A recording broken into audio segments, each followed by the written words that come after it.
जिसमें गोष्ट जा अभी थोड़ा आयो आई उन्हें ताका जो कसो जिले सदरा आ उन्हें के चंद इसको तवा खान काबिल यथी हर हर जन्म वर्गो मिठा मेहरान में मिलगो खतम ऊंगा हुसी दी चिकी चांदान में मिलगो मां सावस केटीएन जिला सदाई पांजो खिदमतू सरंजाम दींदा ऐं पंहिंजे सीनियर साथी दोस्त साईं आजिर जमाली साहब कुर्बान अमरानी साहब ऐं पप्पू कोरी साहब ऐं उनजे समूरे सथ ये जीएसएम कोहिमार साल के सकन तरफा पंहिंजे साल के सदर जीएम सिंधी सागर अयूब मलार कासिम सुमरो ऐं हिन रैली में शरीक समूरनि क़ौमी कारकुननि तरफ़ां हिन एकता ॾियारे जूं दिलि जी गहराइनि सां मुबारकबाद ॾियां थो ऐं सलाम पेश कयूं था कावड़ सिंह केटीएन जे सरवार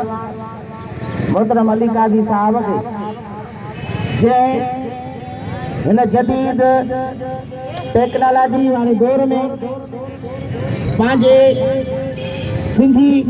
चैनल केटीएन जे तरफ़ां जेको पहिरियों दफ़ा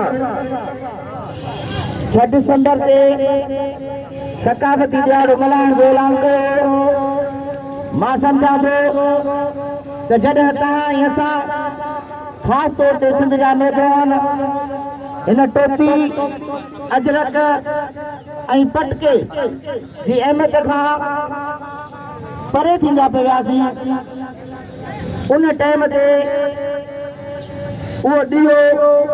उहा लाट जेका ॿारी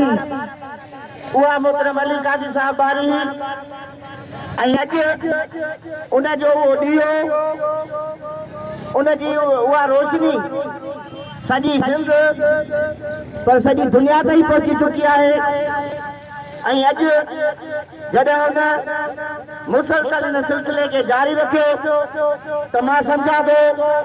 त सिंधी क़ौम इन ॾिहाड़े खे पंहिंजी क़ौमी ॾिहाड़ो ऐं पंहिंजी क़ौमी ईद तौरु तसवुरु करे थी ऐं सॼी सिंधी क़ौम खेसि खे मान ऐं इज़त बख़्शे थी ऐं उन ॾींहं ते सिंधी माण्हू बग़ैर कंहिं झंडे पार्टी ऐं फिक्र जज़्बे जे फ़र्क़ जे हिन ॾिहाड़े जेके शरीक थियनि था जेके दोस्त असांजी हिन रैली में शरीक थिया आहिनि उन्हनि सभिनी खे भलीकार चऊं था ऐं हिकिड़ी शइ तव्हां असांखे यादि रखणु घुरिजे त जंग जे मैदाननि में हारायल जंगियूं सकाफ़त ऐं कल्चर जे मोर्चनि था वरी ॿीहर माणे सघंदियूं आहिनि ऐं उहे मक़सद हासिल करे सघंदा आहिनि इन लाइ हिन खे फ़क़ति हिकु ॾींहुं करे न मल्हायो पर पंहिंजी सकाफ़त ऐं कल्चर खे